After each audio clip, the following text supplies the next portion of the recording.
पूर्वी दिल्ली के लक्ष्मी नगर मेट्रो के आगे बुजुर्ग ने कूदकर की आत्महत्या। कैंसर के कारण परेशान चल रहे थे युवक। मृतक के शव को पोस्टमार्टम के लिए लाल बहादुर शास्त्री अस्पताल भेजा गया। आटे की कीमतों में 3 रुपए किलो की हुई बढ़ोतरी। सरसों का तेल भी फिर हो गया महंगा। चुनाव के बाद महंगाई से आम जनता परेशान।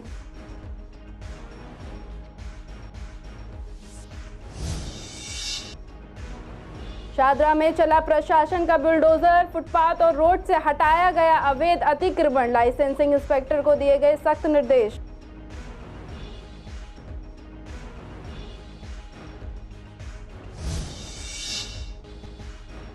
हत्या के मामले में पुलिस ने जुवेनाइल बोर्ड को लिखा पत्र। नाबालिग अभियुक्त पर चले बालिगों की तरह मुकदमा। जाफराबाद में 6 मई को नाबालिगों ने की थी नाजिर की हत्या।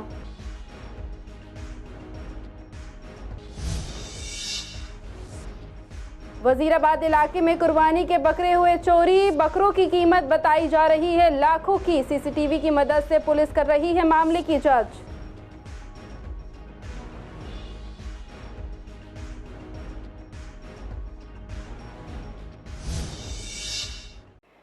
नमस्कार, आप देख रहे हैं CCN लाइव। स्वागत है आपका हमारे खास प्रोग्राम पूर्वी दिल्ली खास में। बुलेटिन की शुरुआत करते हैं पूर्वी दिल्ली की कुछ अहम खबरों के साथ।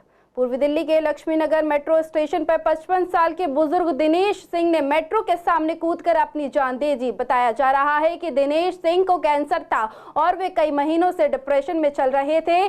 दिनेश सिंह लक्ष्मी नगर के रहने वाले थे और घर से घूमने के बहाने निकले थे। तभी लक्ष्मी नगर मेट्रो स्टेशन जा पहुंचे, जहां उन्होंने मेट्रो के आगे कूदकर अपनी जान दे दी।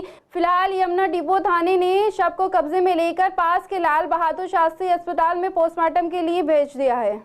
नई सरकार के आने के बाद लोगों को उम्मीद थी कि महंगाई कम हो जाएगी, लेकिन जिसकी चर्चा पूरे चुनावों में चली थी, हालांकि इस चुनाव के बाद ये सब कुछ उल्टा ही होता नजर आ रहा है। सरकार बनते ही दूध के दामों में बढ़ोतरी हुई है और अब रोजाना इस्तेमाल होने वाले आटा और तेल के दामों में भी बढ़ोतरी हो गई है। जब हमारे संवाददाता ने दुकानदारों से इस बारे में बात की तो उन्होंने बताया कि आटे पर 2 से 3 रुपए की बढ़ोतरी हुई है और सरसों के तेल की अगर बात करें तो उस पर 10 से 15 रुपए बढ़ाए गए हैं। साथ ही उन्होंने ये भी बताया कि आटा आज 35 से 45 रुपए के बीच क्वालिटी के हिसाब से बिक रहा है। वहीं सरसों के तेल के दाम भी बढ़ गए हैं। ग्राहकों का कहना है कि सरकार को इस ओर ध्यान देना चाहिए कि जो जरूरत की चीजें हैं उनके दाम बढ़ाए ना जाएं।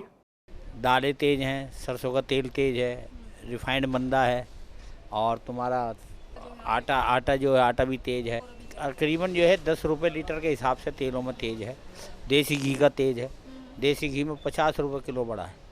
वजह क्या लग रही है? वजह क्या लग रही है? कोई घाक भी नहीं है और कुछ पीछे से तेज चल रहा है। पहले मंदा आ गया था काफ़ी, वो मंदा जो आया था वो गलत आया था।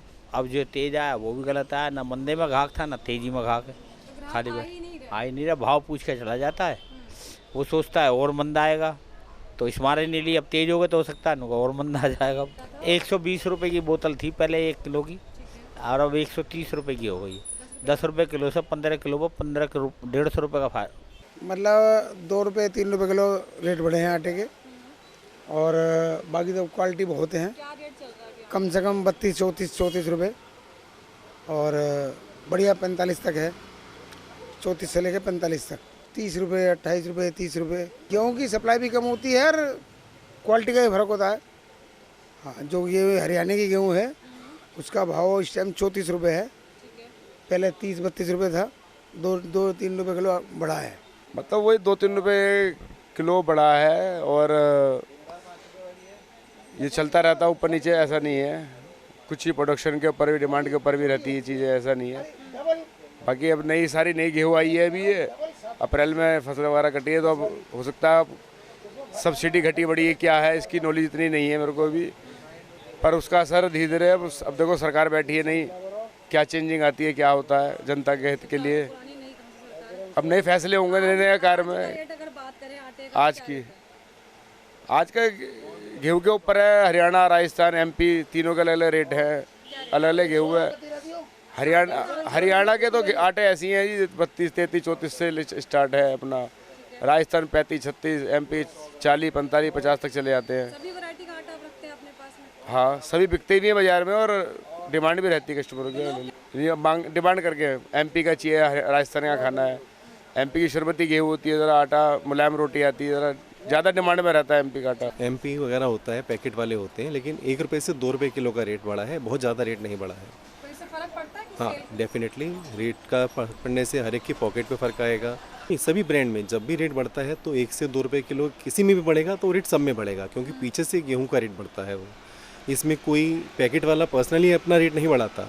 जब पीछे से गवर्नमेंट उस गेहूं के रेट को बढ़ाएगी तभी वो मिल वाले उसके रेट को बढ़ाएंगे, अपनी मर्जी से नहीं बढ़ा सकते। मैम आटा तो जो है, आटा क्या आप हर चीज़ ले लीजिए, जो भी दुकान पे जो भी चीज़ अवेलेबल है, मतलब हर चीज़ के रेट बढ़ ही रहे हैं और हर साल बढ़ रहे हैं। तो इसमें कुछ ये तो हम कंपैरिजन तो कर ही नहीं सकते अब कि पहले कम थे अब ज़्यादा हैं, तो अब तो हर साल बढ़ ही रहे हैं, कोई चीज़ सस्ती रह नहीं गई। अब रिफाइंड देख लीजिए, रिफाइंड कितना महंगा हो गया है। बिल्कुल नहीं है जी, मिडिल क्लास के लिए तो सबसे ज़्यादा दिक्कत है, क्योंकि जो लोअर क्लास है उसको सरकार इतनी सहूलियत दे देती है कि उसको वहाँ से बेनिफिट हो जाता है। जो रिच पीपल हैं उनके लिए कोई फ़र्क नहीं पड़ता, जो पिसता है वो मिडिल क्लास पिसता है, तो इसलिए सबसे ज़्यादा इफ़ेक्ट मिडिल क्लास को है। मैडम इससे फ़र्क तो बहुत पड़ा है, दिन ब दिन कुछ ना कुछ चीज़ें बढ़ रही हैं और मैं तो महंगाई होना भी देश में बहुत ज़रूरी है कि बदलाव होते हैं, पर खाने की चीज़ों पे जो ज़रूरत की चीज़ें हैं उस पर बेसिक चीज़ों पे नहीं होना चाहिए। बहुत चीज़ें जिसकी हमें नीड ही नहीं है, हम ड्राई फ्रूट के बिना रह सकते हैं, हम घी के बिना रह सकते हैं, बहुत चीज़ें जिसके बिना हम रह सकते हैं, आप उस पर महंगाई करो। पर आटा, दाल, चीनी, दूध सरकार को इसके लिए सोचना चाहिए, क्योंकि ये ऐसी चीज़ है जो दूध जैसी चीज़ मैं आपको बताऊँगा कितने लोगों को नसीब तक नहीं होती है। हम तो फिर भी जैसे करके कम करके गुजारा कर रहे हैं, लेकिन बहुत लोगों को दूध जैसी चीज़ें नसीब नहीं होती, सुबह की चाय नसीब नहीं होती। मैडम जब भी देखता हूँ कुछ ना, जब भी आता हूँ 2 रुपये 3 रुपये बड़े ही होते हैं। मैं 1 से 1.5 महीने में सामान राशन लेने आता हूँ मैं, और 2 से 3 रुपये बड़े ही होते हैं। आज क्या रेट बता रहे हैं? आज तो अभी मैं बिल बनवा रहा हूँ, देखता हूँ आज क्या बैठेगा। भैया आटा क्या रेट चल रहा है आज? 34 रुपये चल रहा है मैम, और मेरे हिसाब से पिछली बार भी 31-32 रुपये था। ये हर बार इंक्रीज होते ही है कुछ ना कुछ, और मेरे हिसाब से सरकार का इस पर कोई ध्यान देना चाहिए। सरकार को इस पर कोई ध्यान है नहीं, क्योंकि बहुत ज़रूरत की चीज़ें हैं। जैसे मैं आपको कहूँगा आटा, दाल, चीनी, इसके लिए सरकार को सोचना चाहिए, कहीं और महंगाई बढ़ा के इस पर कम करनी चाहिए। अतिक्रमण हटाओ अभियान के तहत शादरा उत्तरी क्षेत्र में 11 जून को सामान्य शाखा और मेंटेनेंस डिवीजन ने वेलकम थाने की पुलिस बल की सहायता से welcome market, Kabir Nagar, कदमपुरी, Babarpur road पर दुकानदारों द्वारा अनधिकृत रूप से किए गए स्थायी और अस्थायी अतिक्रमण को जेसीबी की मदद से हटा दिया है। दिल्ली नगर निगम की टीम ने उत्तर पूर्वी दिल्ली के कई इलाकों में अतिक्रमण के खिलाफ बड़ी कार्रवाई की है। नगर निगम की टीम ने फुटपाथ, रोड और पे बने अवैध तरीके से जो दुकानें बनाई गई थी उन्हें बुलडोजर चलाकर तोड़ दिया है। इसी के साथ कार्रवाई करते हुए नगर निगम की टीम ने इसके लिए संबंधित लाइसेंसिंग इंस्पेक्टर को सख्त निर्देश दे दिए हैं, जिससे कि अब इस क्षेत्र में पुनः अतिक्रमण न हो। साथ ही उत्तरी क्षेत्र में इस तरह की कार्रवाई आगे भी जारी रहेगी। दिल्ली पुलिस ने किशोर न्याय बोर्ड को पत्र लिखकर अनुरोध किया है कि उत्तर पूर्वी दिल्ली के जाफराबाद में एक हत्या के मामले में कथित तौर पर शामिल 3 नाबालिगों पर वयस्कों की तरह मुकदमा चलाया जाए। पुलिस ने कहा है कि संदिग्धों ने दावा किया था कि पीड़ित ने कुछ दिन पहले उन्हें धमकी दी थी। मृतक की पहचान नाजिर के रूप में हुई थी, जो उत्तर पूर्वी दिल्ली के चौहान बांगर में रहता था। पुलिस सूत्रों ने बताया कि नाजिर अपने भाई आमिर की हत्या का इकलौता गवाह था, जिसे कथित तौर पर अल्लू के नाम से भी जाना जाता है। साथ ही जानकारी देते हुए पुलिस ने यह भी बताया कि नाबालिग में से एक की उम्र 16 वर्ष से अधिक थी, जबकि दूसरे आरोपी का परीक्षण किया जा रहा है, जबकि तीसरा आरोपी 15 साल का निकला है। घटना का एक वीडियो में दिखाया गया है कि मई के महीने में पहले सप्ताह में 4 लड़कों का एक समूह एक व्यक्ति को बार बार चाकू से मार रहा था। नाबालिगों में से एक की उम्र 16 वर्ष से अधिक होने के संबंध में जेजेबी ने कहा है कि अपराध जनधन्य जो कि भयानक प्रकृति का है, इसीलिए जेजे अधिनियम की धारा 15 के तहत मामले की कार्यवाही की जाएगी। उत्तरी दिल्ली के वजीराबाद इलाके में बकरों की चोरी का अजीबोगरीब मामला सामने आया है। ये सारे बकरे ईद उल अजहा पर कुर्बानी के लिए आए थे, जिनकी कीमत करीब 2 लाख रुपए बताई जा रही है। साथ ही ये भी बताया जा रहा है कि रात के अंधेरे में कुछ लोग बकरों को चुरा कर ले जाते हैं और ये पूरी घटना करीब 4 बजे की बताई जा रही है। हालांकि जांच में ये भी पता चला है कि चोर एक कार भी लेकर आए थे, जो गली में अंदर नहीं आ पाई थी, इसीलिए मजबूरी में चोरों को उसे गली के बाहर ही खड़ा करके आना पड़ा था। पुलिस मौके पर लगे सीसीटीवी के आधार पर मामले की जांच कर रही है। साथ ही पीड़ित का कहना है कि जो बकरे चोरी हुए हैं उनमें से एक एक की कीमत करीब 2 लाख रुपए है। पीड़ित पुलिस प्रशासन से कड़ी कार्रवाई की मांग कर रहा है। चोरी हमारी कल सुबह हुई है, 4 बजे चोरी हुई है। होता क्या, सुबह पहले तो 1 घंटे पहले एक कार इधर से आती है, गली संकरी होने की वजह से इधर से नहीं घुस पाती है। फिर वो पीछे से आने की कोशिश करती है तो इधर से गली संकरी है तो नहीं आ पाई। फिर 1 घंटे के बाद उन लोगों ने अपनी गाड़ी पुश्ते के ऊपर लगाई। पुश्ते पे गाड़ी लगाने के बाद पैदल आके यहाँ से ताला तोड़ के, 2 ताले लगे हुए हमारे, 2 ताले तोड़ के 6 बकरे यहाँ से लेके चल चुके हैं। तो नुकसान कितने का हुआ? तकरीबन ये 2.5-2.5 लाख रुपए का नुकसान। हाँ जी, बिल्कुल कुर्बानी के लिए दोबारा लाने पड़ेंगे और 3 बकरे हम लेकर भी आ चुके हैं, अभी और लाएंगे। डर का तो माहौल ये है, अब इन बकरों के लिए हम ये सोच रहे हैं कि हम रात को इन बकरों को हम कहाँ बांधे हैं। या तो एक आदमी इनके पास छोड़ना पड़ेगा या फिर ऊपर रखना पड़ेगा, क्योंकि पुलिस प्रशासन के ऊपर, उनके उसके ऊपर हमें कोई विश्वास नहीं है, क्योंकि ये तो फ्री बकरे हैं। यहाँ मोटर, बाइक, ये छोटी मोटी चोरी तो रोज बरोज होती रहती है, घरों के ताले टूटते हैं, सब कुछ। मेरे 6 बकरे इस मकान में थे, वो रात को चोरी हो गए, कोई 3:49। तो पुलिस वाले आए, लेकिन वो किसी भी तरीके की कोई हमारी हेल्प नहीं कर रहा है। सिर्फ उन्होंने FIR कर दी है, उसके बाद कोई भी मतलब ऐसा मुझे एहसास नहीं होता कि मेरे बकरे मिले। कितनी कीमत रही होगी मेरे बकरों की कीमत ऐसे ही है 2,24,000 रुपये के आसपास। किस काम के लिए लाए थे? बकरे काटने के लिए लाया था, कुर्बानी के लिए। कुर्बानी के लिए? बिल्कुल। तो इससे पहले भी कभी बकरों की चोरी इलाके में? यहाँ तो होती रहती है इलाके में, बकरों की, मोटरों की, गाड़ियों की, हर चीज़ की चोरी होती रहती है। पुलिस क्या कुछ कार्रवाई? पुलिस को सिर्फ ये, यहाँ पर इस इलाके में पुलिस को सबसे ज़्यादा ज़रूरी काम ये लगता है कि जी किसका मकान बन रहा है और किसका नहीं बन रहा। जम्मू कश्मीर में रिहायशी के सिफखोड़ी धाम में दर्शन कर लौट रहे श्रद्धालुओं पर हुए आतंकी हमले के खिलाफ बजरंग दल ने नंद नगरी DM ऑफिस के बाहर विरोध प्रदर्शन किया है। जानकारी देते हुए आपको बता दें कि बजरंग दल ने इस मामले में पाकिस्तान समर्पित आतंकवादियों का कायराना कारनामा करार कर दिया है। साथ ही लोगों ने DM ऑफिस के बाहर पाकिस्तान मुर्दाबाद के नारे भी लगाए हैं। बजरंग दल ने राष्ट्रपति को ज्ञापन सौंपने के साथ साथ आतंकवादियों के खिलाफ सख्त कार्यवाही करने की गुजारिश की है। हम आज जो हमारे हिंदू संगठनों पे, हिंदू भाइयों बहनों पे जो हमला किया है, कायरतापूर्ण, जो एक निंदनीय घटना जो आतंकवादी संगठन ने हमारे भाइयों पे करी है, उसकी हम पूर्ण निंदा करने के लिए यहाँ सब इकट्ठे हुए हैं। और आज हम एक श्री माननीय महामहिम राष्ट्रपति जी को ज्ञापन सौंपेंगे और उसमें हम उनसे आग्रह करेंगे कि जो घटना आतंक संगठनों ने की है उन पर तत्काल से कोई ना कोई निर्णय लिया जाए। पूर्व दिल्ली की प्रीत बिहार थाना पुलिस ने शिपमेंट वाहन चालक को गिरफ्तार किया है। दरअसल पुलिस को एक PCR कॉल प्राप्त हुई थी, जिसमें शिकायतकर्ता फ्लिपकार्ट के एक डिलीवरी बॉय ने पुलिस को बताया कि शिपमेंट वाहन का चालक 3 फ्रिज, 2 कूलर, 11 सूटकेस और 3 अन्य इलेक्ट्रॉनिक सामान के साथ पूर्वी गुरु अंगद नगर से भाग गया है। पुलिस ने मामले को सुलझाने के लिए प्रीत बिहार के SHO की देखरेख में सब इंस्पेक्टर माया शंकर और हेड कांस्टेबल राम सिंह की टीम गठित की। आरोपी और वाहन के संबंध में पुलिस को गुप्त सूचना प्राप्त हुई। पुलिस ने सूचना पर कार्यवाही करते हुए मुखबिरों की निशानदेही पर दिल्ली के करावल नगर इलाके में छापेमारी की, जहां एक व्यक्ति दीपक कुमार निवासी शिव बिहार रामलीला ग्राउंड के पीछे वाहन के साथ 19 शिपमेंट लेखों के साथ पकड़ा गया। पुलिस मामले में आगे की जांच कर रही है। दिव्यांग और बुजुर्गों के लिए कृत्रिम अंग और सहायक उपयोग मुहैया कराने के लिए मां शक्ति NGO ने आज सूरजमल बिहार के राम मंदिर में रजिस्ट्रेशन कैंप का आयोजन कराया, जिसमें काफी संख्या में लोगों ने रजिस्ट्रेशन करवाया। वहीं NGO के फाउंडर एडवोकेट अनीता गुप्ता ने जानकारी देते हुए बताया कि अंतर्राष्ट्रीय योगा दिवस पर यानी कि 21 जून को तकरीबन 200 से ज्यादा दिव्यांग और बुजुर्ग को उनकी जरूरत के हिसाब से उपकरण वितरित किए जाएंगे। साथ ही अनीता गुप्ता ने ये भी बताया कि जो लोग इस कैंप में नहीं आ सके हैं वे ऑनलाइन भी अपना रजिस्ट्रेशन करवा सकते हैं और उन्हें 21 जून को ये सभी चीज़ें मुफ्त में दी जाएंगी। मैम, ये बहुत बड़ा उद्देश्य है। हमारे देश में जितने भी 60 साल से ऊपर के बुजुर्ग हैं या दिव्यांग हैं, उनको निःशुल्क सहायक उपकरण वितरण का ये कैंप लग रहा है। पूरे हिंदुस्तान में कहीं पर भी हो, सिर्फ हमें उनका आधार कार्ड की कॉपी और पासपोर्ट साइज़ का फ़ोटो और 15,000 से कम की उनकी आय होनी चाहिए। अगर उनकी पेंशन आ रही है बैंक में वृद्धा वाली तो वो सफिशिएंट है, अगर वो नहीं है तो कोई आय प्रमाण पत्र, और अगर वो नहीं है तो एरिया का कोई भी MLA, MP या काउंसलर अटेस्ट कर देगा एक आय प्रमाण पत्र को। बहुत इजी है और वो उनकी आय प्रमाण पत्र हो जाएगी। तो उनको मैम करीब 26 आइटम्स है, जिसमें कान की मशीन है, ट्राईसाइकिल है, व्हील चेयर है, कमर की बेल्ट है और छड़ी ऐसी है जो कुर्सी बन जाती है, वॉकर है, पॉटी वाली भी चेयर है और नी कैप है, सिलिकॉन का कुशन है। इस टाइप के यहाँ पर जो है ये विकलांगों के लिए और सीनियर सिटीजन के लिए ये कैंप लगाया जा रहा है और यहाँ पर लोग बड़े उत्साह से बढ़ चढ़कर हिस्सा ले रहे हैं। काफ़ी दूर दूर से लोग बाग आ रहे हैं।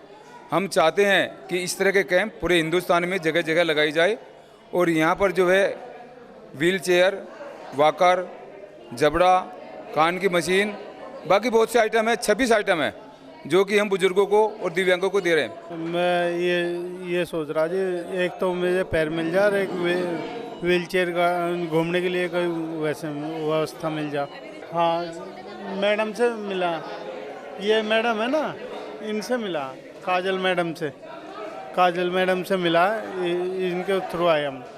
जी मैं तो बस एक यू रिक्शा से मिल जाए चलने वाली, क्योंकि ताकि घूम फिर ले ये कहीं को अपना थोड़ा बहुत कुछ कर ले। कुछ काम मिल रहा था है, इतने दिन होले पड़े। एक दिवाली तो ये दिन आ लिया, घर में 1 रुपया नहीं कमाएगा, बालक छोटे छोटे है जी। मैंने तो कुछ नहीं अप्लाई करा है, मैं तो एक भाई को लेके आया हूँ। बैटरी वाला रिक्शा है। हाँ, फायदेमंद है मैम। एनजीओ तभी तो देगी, सरकार देगी हमको। शकरपुर यू ब्लॉक के नाले निर्माण में घटिया सामग्री का इस्तेमाल हो रहा है। बताया जा रहा है कि ईंटों से नाले का निर्माण किया जा रहा है। ये नाला काफी जगह से टूट चुका था और गंदगी जमा होने के कारण इस नाले का पानी ओवरफ्लो होकर सड़कों पर फैला रहता था, जिसके बाद इसे बनाने का काम शुरू किया। लेकिन अब ये जांच का विषय बन चुका है कि नाला आरसीसी की बजाय ईंटों से क्यों बनाया जा रहा है, क्योंकि ये सुरक्षित नहीं है। नालों को हमेशा ही आरसीसी से बनाया जाता है। साथ ही स्थानीय लोगों का कहना है कि साफ तौर पर भ्रष्टाचार नजर आ रहा है, क्योंकि आरसीसी से नाला बनाने का दावा करके और ईंटों से नाला बनाना जनता के साथ खिलवाड़ है।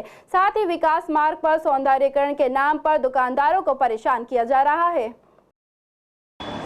देखिए, मैं ये देख रहा हूँ, कब से देख रहा हूँ, ये बन रहा है, नाला बनाने की कोशिश की जा रही है और हमें बाद में बताया गया था कि अब ये नाला बनेगा, बार बार टूट जाता है, उसको आरसीसी से बनाया जाएगा।